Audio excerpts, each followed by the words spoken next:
டிவிகேல இருந்து ஒரு சகோதரி அவங்க ஸ்டேஜ்ல பேசுறாங்க, நான் இறந்துட்டாங்க, என்ன வந்து எரிக்காதீங்க, புதைச்சிருங்க, புதைக்கும் போது விஜய் சாரோட போட்டோ வச்சு என்ன புதைச்சிருங்க அப்படின்றாங்க. உங்க பெத்த தாய் தந்தைக்கு இதுதான் நீங்க செய்யற கைமாறா? எங்க தலைவர் இது பண்ணுவாரு, அது பண்ணுவாரு, மக்களுக்காக அது செய்வாரு, இது செய்வாரு, அப்படி நீங்க உங்களுடைய கருத்துக்களை கொண்டு வாங்க. அதை விட்டுட்டு நீங்க வந்து மண்ணுக்குள்ள புதைக்கணும், வெட்டி சாய்க்கணும், சாப்பாடுல விஷம் வைக்கணும் அப்படின்னாக்க ரொம்ப பயமா இருக்குதுங்க. தமிழ்நாட்டுல தான் இந்த கூல் சுரேஷ் வாழ்றனா?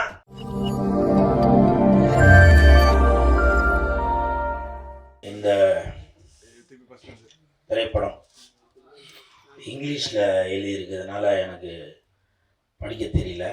அப்போ நான் பிஆர்ஓ கிட்ட தான் கேட்டேன், சார் இங்கிலீஷில் பேர் போட்டிருக்கேன் சார், இங்கிலீஷ் படமா அப்படின்னா. இல்லை சார் இது தமிழ் படம் தான், ஆனால் இங்கிலீஷ் டைட்டில் மாதிரி இருக்குது அப்படின்னு சொல்லி சொன்னார். படம் பேர் என்ன அப்படின்னு கேட்டால் ஃபர்ஸ்ட் நைட்டுன்ட்டார். சார் என்ன சார் ஃபர்ஸ்ட் நைட்டுன்னு ஒரு படமா? சார் ஃபர்ஸ்ட் இல்லை சார், லாஸ்ட் நைட். அந்த நேரம் அவர் சிக்னல் சரியாக கிடைக்கல போல. அப்போ தான் எனக்கு அவரோட ஃபீலிங் தெரிஞ்சுது. ஓ சார் வந்து ஏதோ ஒரு பாதிக்கப்பட்டிருக்காரு போல அப்படின்னு. அதுக்கப்புறம் நான் மறுபடியும் கேட்டேன், சார் சரியா காதில் கேட்கல சார் அப்படின்னு. அப்போ அவர் சொன்னார் லாஸ்ட் நைட் அப்படின்னாரு. நல்ல வேலை நான் எதுவும், ஏன்னா இப்போ நிறையா பேர் கூல் சுரேஷ் வந்து வேற மாதிரி எல்லாம் இது பண்ணிட்டு இருக்கீங்கல்ல, அதனால நான் அதுவும் ஃபர்ஸ்ட் நைட்டுக்கு இதுக்கு வந்திருக்கேன் போல அப்படின்னு எதுவும் தவறாக எதுவும் ப்ரொமோட் பண்ணிடக்கூடாதுன்றதுக்காக நான் படத்தோட பேர் கேட்டேன். அப்போ லாஸ்ட் நைட், அதாவது இழந்த இரவுகள் அப்படின்னு தான் அதுக்கு அர்த்தம்னு நினைக்கிறேன். இந்த படத்தோட இயக்குனர் சோனு. சோனு நீங்க கிட்ட வாங்கப்பா, கிட்ட வாங்க. சோனு அவர்கள் வந்து இப்போ பேசும்போது ரொம்ப ஃபீல் பண்ணி சொன்னார், நீங்கள் கவலைப்படாதீங்க, சோனுன்னு ஹிந்தியில் ஒரு நடிகர் இருக்கார் தெரியுமா, சோனு சூட்டு. அவர் மிகப்பெரிய நடிகர், மிகப்பெரிய சமூக சேவையெல்லாம் செய்துட்டு வர்றாரு. அந்த மாதிரி நீங்களும் மிகப்பெரிய இடத்துக்கு வருவீங்க, சரிங்களா? ஒரு கிளாப் கொடுங்களாம்பா, சரிங்களா? கண்டிப்பாக உங்கள் அப்பா நினச்ச மாதிரி நீங்கள் ஒரு மிகப்பெரிய இயக்குனராக வருவீங்க, கதாநாயகனாக வருவீங்க. ஓகே, வாழ்த்துக்கள் வாழ்த்துக்கள். அதே மாதிரி இங்கே உள்ளே வந்தவொன்னே சொன்னார், சார் கூல் சுரேஷ் சார் இந்த லாஸ்ட் நைட் அந்த படத்தோட செகண்ட் பார்ட்டில் நீங்கள் தான் சார் ஹீரோ அப்படின்னு வெளியில் வந்தவொடனே சொல்லிட்டாரு. எனக்கு வந்து ரொம்ப சந்தோஷமாக இருந்துச்சு. இதுக்கு ஒரு கிளாப் பண்ணலாமா? வயிற்றுச்சல் இருக்கிறவங்க இருக்க. ஸோ அதனால் கண்டிப்பாக இந்த படம் மிகப்பெரிய ஹிட் ஆகுறதுக்கு நான் உங்களுக்கு சப்போர்ட் பண்ணிட்டு தான் இருப்பேன். இன்னொரு முக்கியமான விஷயம் என்ன தெரியுங்களா, இந்த டீம் வந்து மலையாள டீம் சொல்லிட்டு இருக்காங்க. உண்மையிலேங்க மலையாள காத்து எல்லாம் இப்போ இங்கே தமிழ்நாட்டில் தான் அடிச்சிட்டு இருக்கு. தலைவர் தம்பி தலைமையில்ன்ற படம் மிகப்பெரிய ஹிட்டு. நேற்று முந்தானாலும் லீலா பேலஸ்ல ஃபுல்லா அப்படி நல்லா அப்படிலாம் அப்படி இருந்திருக்காங்க.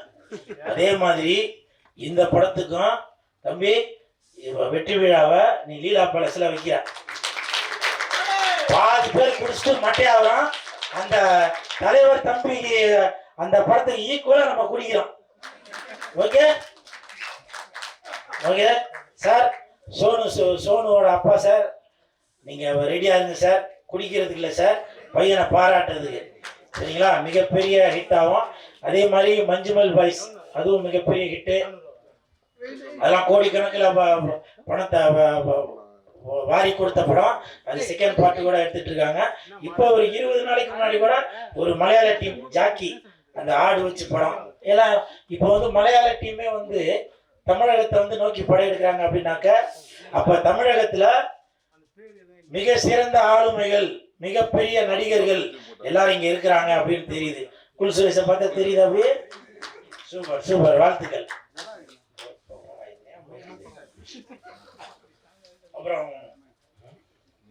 அப்புறம் இந்த நிகழ்ச்சிக்கு சிறப்பு விருந்தினராக வந்திருக்கும் என் மதிப்பிற்கும் மரியாதைக்கும் உரிய திரு அன்பு செல்வன் சார், வாழ்த்த வயதிலே வணங்குகிறேன் சார்.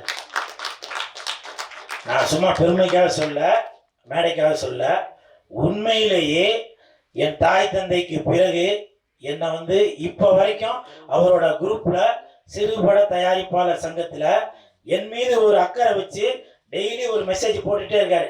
இந்த படத்துக்கு ஹீரோவா கூல் சுரேஷை போடுங்கப்பா, இந்த படத்துக்கு இந்த கேரக்டருக்கு கூல் சுரேஷை போடுங்கப்பா. உண்மைதானே சார்? நான் சில மெசேஜ் பார்க்காட்டியும் அந்த குரூப்ல உள்ளவங்களே அந்த மெசேஜ் வந்து எனக்கு ஃபார்வர்ட் பண்ணுவாங்க.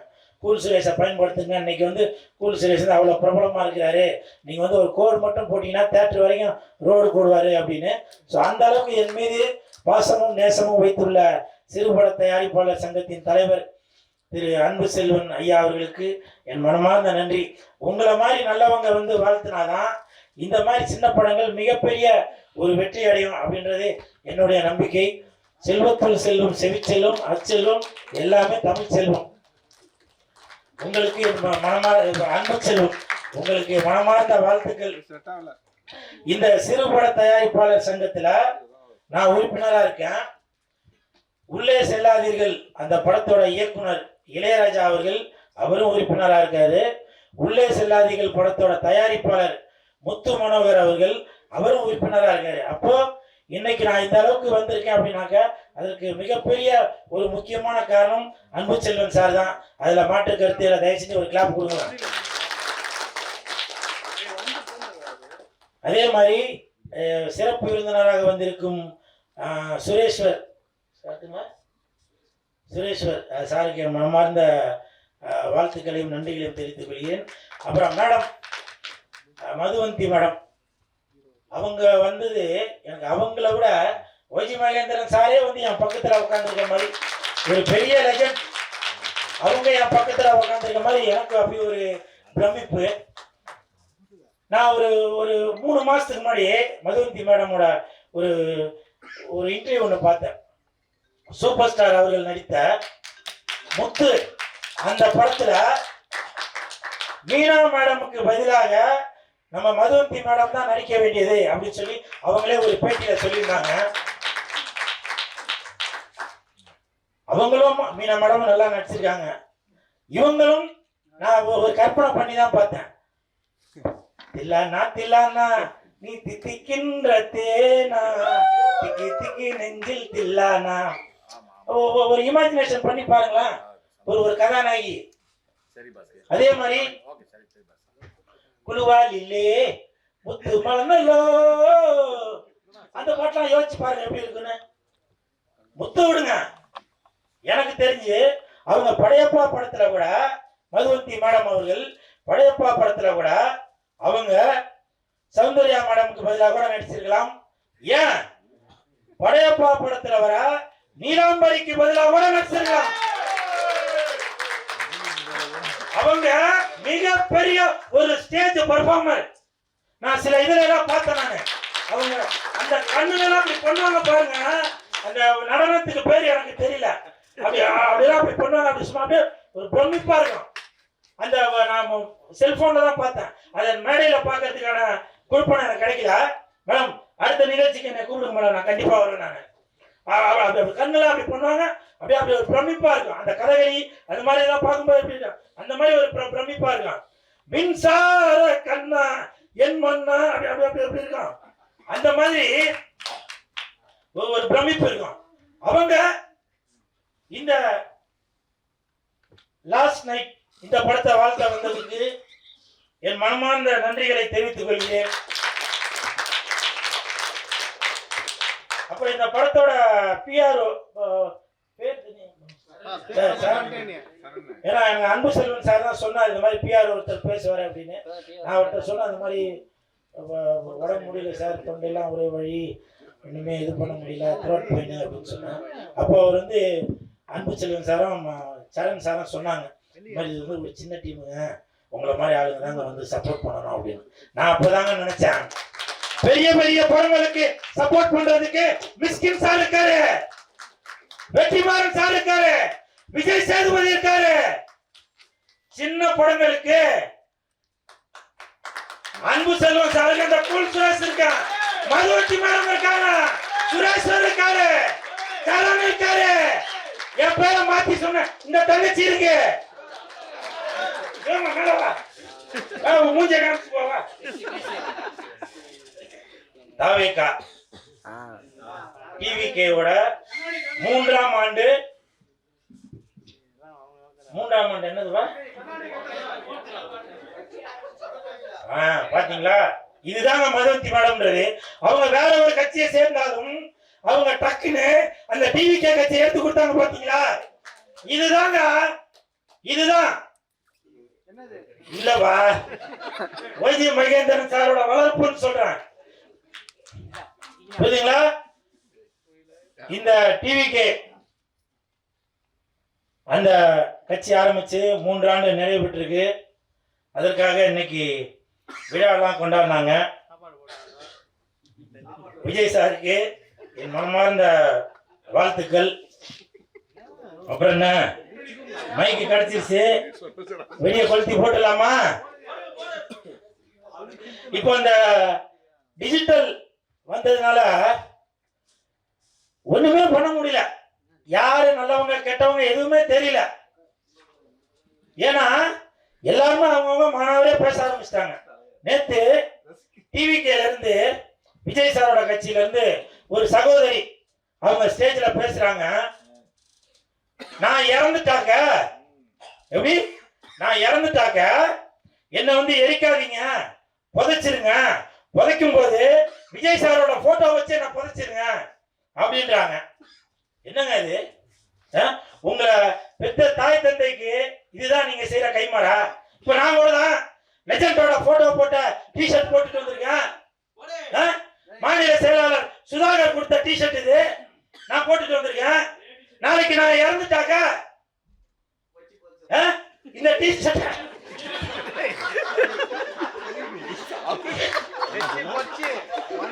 பாலா, நீ ஒரு 10 நிமிஷம் வெளியில இருக்கியா? கண்டென்ட்ட கெடுக்கிறதுல இருக்கிற நீ. படத்தை பத்தி பேசுங்க ஃபர்ஸ்ட். சார் படத்தை பத்தி தான் சார் சொல்றேன். சார் நான் இறந்துட்டா கூட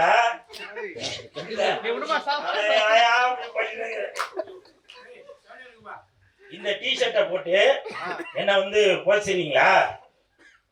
லெஜண்ட் அவர்கள் புதைக்க வேண்டிய ஆள் இல்ல, விதைக்க வேண்டிய ஆள், வளர்ந்துட்டே போறாள்.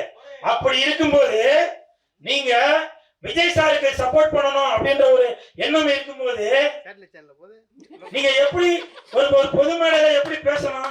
அப்படிதான் இன்னொரு சகோதரி பேசுறாங்க.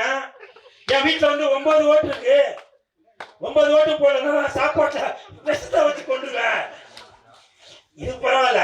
இன்னொரு சகோதரி, நான் விஜயராவ பார்த்துட்டேன், சுடுகாடுல இருந்து எழுந்து வந்த மாதிரி இருக்கு. இதெல்லாம் பார்க்கும்போது எனக்கே மனசு ரொம்ப சங்கடம். ஏன்னா நான் வந்து விஜய் சாரோட ரசிகன். இந்த கூடுன்னு பேர் வரதுக்கு காரணமே விஜய் சார் தான். துல்லாத மனம் துள்ளுல இருந்து நான் இந்த கூடுன்ற டாலர் தான் போட்டுட்டு இருக்கேன். அப்படி நீங்க விஜய் சாருக்கு சப்போர்ட் பண்றீங்க அப்படின்னாக்க அப்ப நீங்க என்ன பண்ணணும்? நீங்க எந்த தவறு செய்தாலும் உங்களுடைய தலைமையை தான் அது பாதிக்கும். அப்படி இருக்கும்போது பேசும்போது எங்க தலைவர் இது பண்ணுவாரு, அது பண்ணுவாரு, மக்களுக்காக அது செய்வாரு, இது செய்வாரு, அப்படி நீங்க உங்களுடைய கருத்துக்களை கொண்டு வாங்க. அதை விட்டுட்டு நீங்க வந்து மண்ணுக்குள்ள புதைக்கணும், வெட்டி சாய்க்கணும், சாப்பாடுல விஷம் வைக்கணும் அப்படின்னாக்க ரொம்ப பயமா இருக்குதுங்க. தமிழ்நாட்டில தான் இந்த கூல் சுரேஷ் வாழ்றனா அப்படின்னு அவ்வளவு பயமா இருக்கு. சரி, இது பரவாயில்ல. ஏன்னா விஜய் சார் சொல்லியிருக்காரு 2 பேருக்கு நடுவுல தான் போட்டி அப்படின்னு. இன்னொன்னு திமுகல அவரு சிவாஜி ராவ் சார் பேர்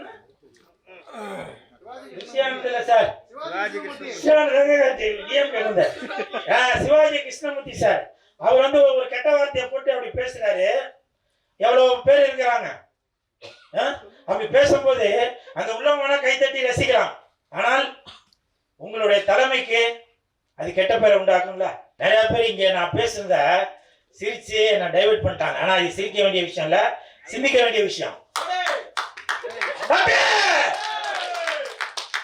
அந்த சிவாஜி கிருஷ்ணமூர்த்தி சார், நான் எந்த கட்சியை சேர்ந்தவர் இல்ல, ஆனால் பொது மேடையில நீங்க ஏதாவது வார்த்தையை விட்டுட்டீங்கன்னாக்க அது வந்து தலைமைக்கு தான் அது பாதிப்பை உண்டாக்குது.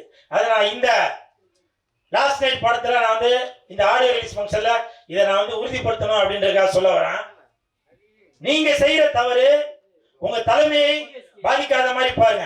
அதே மாதிரி சாட்டை துரைமுருகன் அவர்கள், அவரும் அப்படித்தான். அவர் பாட்டுக்கா பேசிட்டு போறாரு. தம்பி சாட்டை திருமுருகன் அவர்களே, என் உடன்பிறவா சகோதரன் அவர்களே, நீங்க அண்ணன் சீமான் அவர்களே சொல்லியிருக்காங்க, நமக்கும் தம்பி விஜய் அவர்களுக்கும் எந்த ஒரு கருத்து வேறுபாடு இல்லை, அதை விட்டுருவோம், இனிமேல் மக்களுக்காக என்ன செய்யலாம் அதுல நம்ம கான்சன்ட்ரேட் பண்ணுவோம் அப்படின்னு சொல்லிட்டாரு. அதனால தயவு செஞ்சு தலைமை என்ன சொல்றாங்களோ அதை கடைபிடிங்க. உங்களுடைய தலைவர் முதலமைச்சர் ஆகணும் அப்படின்னு நினைக்கிறீங்கல்ல, அப்ப அதற்காக நீங்க என்ன பாடுபடணுமோ அதை செய்யுங்க. அதை விட்டுட்டு அடுத்தவங்களை திட்டுறதுனால ஓட்டு விழுந்துரும் அப்படின்னு நினைக்காதீங்க. உங்களுடைய தலைவர் மக்களுக்கு என்ன செய்ய போறாங்க, என்ன நன்மைகள் செய்ய போறாங்க, நீங்க அவங்களுக்கு எவ்வளவு ஓட்டு வாங்கி தர போறீங்க அப்படின்றத பத்தி சொல்லுங்க. இப்படி இருக்கும்போது தமிழ்நாட்டுல வாழணுமா அப்படின்னு எனக்கே ரொம்ப ஒரு அச்சமா இருக்கு. 6 வயசு 7 வயசு தாங்க இருக்கும். ஒரு சின்ன பையன் அந்த தம்பி மைக் எடுத்துட்டு பொதுமக்கள்கிட்ட போய் மைக் எடுத்து பண்ணிட்டான். கையில 4 போட்டோ வச்சுட்டு, எடப்பாடி ஐயா, முதலமைச்சர் மு க ஸ்டாலின் ஐயா, சீமான் அண்ணன், விஜய் சார், இவங்க போட்டோ காமிச்சு இதுக்கு நீங்க யாருக்கு ஓட்டு போட போறீங்க? இவ்வளவு கேவலமாக ஆயிப்போச்சு. அந்த தம்பிக்கு 6வது படிக்கிற தம்பி மூக்கு சிந்தா கூட தெரியாது. அவன் கையில ஒரு மைக்க கொடுத்து அரசியல வந்து இதுல நீங்க யாருக்கு ஓட்டு போட போறீ சொல்றீங்களா? இது சின்ன பிள்ளைத்தனமா இல்லையா? வெளியூர்ல வெளிநாட்டுக்காரங்க நம்மளை பார்த்து என்ன நினைப்பாங்க? இந்தியனா இருக்கும்போது பெருமைப்படணும்னு நினைக்கிறாங்க. இப்படி சோசியல் மீடியா வந்ததுனால இவ்வளவு ஒரு தரங்கட்டா இருக்கிறது. நானே சில நேரத்துல யோசிப்பேன், அப்ப நம்ம தமிழ்நாட்டில் தான் இருக்கணுமா? சிங்கப்பூர் மாதிரி ஆக்க போற பாண்டிச்சேரி. சுரேஷ் சொல்றது வந்து அரசியல் சரியா தெரியல. சிவாஜி சாட்டைப்பூர் எல்லாமே கூலிக்கு மாரடிக்கிறாங்க. காரணம் கேட்டால் அவங்கெல்லாம் வந்து எங்கே மீட்டிங் போட்டாலும் காசு வாங்கிட்டு பேசுகிறவங்க. தயவு செய்து அவங்களோட குழந்தை அதுதான். அதனால் வீட்டுக்கு அரசியல் வேண்டாம், சினிமா பற்றி பேசுங்க. எல்லா அரசியலும் நான் கரைச்சி குடிச்சு வந்தேன். அதனால் எல்லாருக்குமே காசு கொடுத்தா மட்டும் தான் பேசுவாங்க. இப்போ கூல் சுரேஷ் வந்து சினிமா பற்றி போய் பேசுவாங்க. அந்த கூலிக்கு மாரடிக்கிறேன்னு சொன்னா அதெல்லாம் என் கருத்து இல்லைப்பா, அவருது. என் கூட சேர்த்து போட்டுறாதீங்க, சரியா? அதே மாதிரி இப்படி எல்லாம் தமிழ்நாட்டில் ஒரு அரசியல் நடக்கும்போது நான் தமிழ்நாட்டில் தான் வாழணுமா அப்படின்னு எனக்கே ஒரு யோசனை வருது. பாண்டிச்சேரியில இது லாஸ்ட் நைட். இந்த படத்தோட பிரஸ் மீட்ல நான் கண்டிப்பா சொல்லி ஆகணும். பாண்டிச்சேரிய சிங்கப்பூர் மாதிரி ஆக்கி காட்டேன் அப்படின்னு லட்சிய ஜனநாயக கட்சி திரு சார்லஸ் மார்டின் அவர்கள் சொல்லியிருக்காங்க. சிங்கப்பூர் மாதிரி நான் வந்து பாண்டிச்சேரியை ஆக்கி காட்டுறேன் அப்படின்னு. அப்ப எனக்கே ஒரு யோசனை தோணுச்சு, தமிழ்நாட்டில் இவ்வளவு வேற்றுமைகள் இருக்கும்போது பாண்டிச்சேரி சிங்கப்பூர் மாதிரி மாட்டி காட்டுறேன் அப்படின்னு லட்சிய ஜனநாயக கட்சியோட தலைவர் சொல்றாரு. நம்ம பேசாம பாண்டிச்சேரிக்கு நம்மளோட ஆதார் கார்டுலாம் மாத்திடலாமா அப்படின்னு. தயவு செய்து அரசியல் சம்பந்தமாக பேசுறவங்க உங்களுடைய கட்சி தலைமை என்ன சொல்லுதோ அதை சரியாக பேசுங்க. ஏன்னா நீங்க பேசுவது உங்கள் கட்சி தலைமைக்கு அவப்பெயரை உண்டாக்க கூடாது அப்படின்றதுக்காக இந்த கருத்தை நான் சொல்றேன். மறுபடியும் சொல்றேன், கூலிக்கு மாரடிக்கிறேன்னு சொன்னது நான் அல்ல, அவரு. நன்றி, வணக்கம்.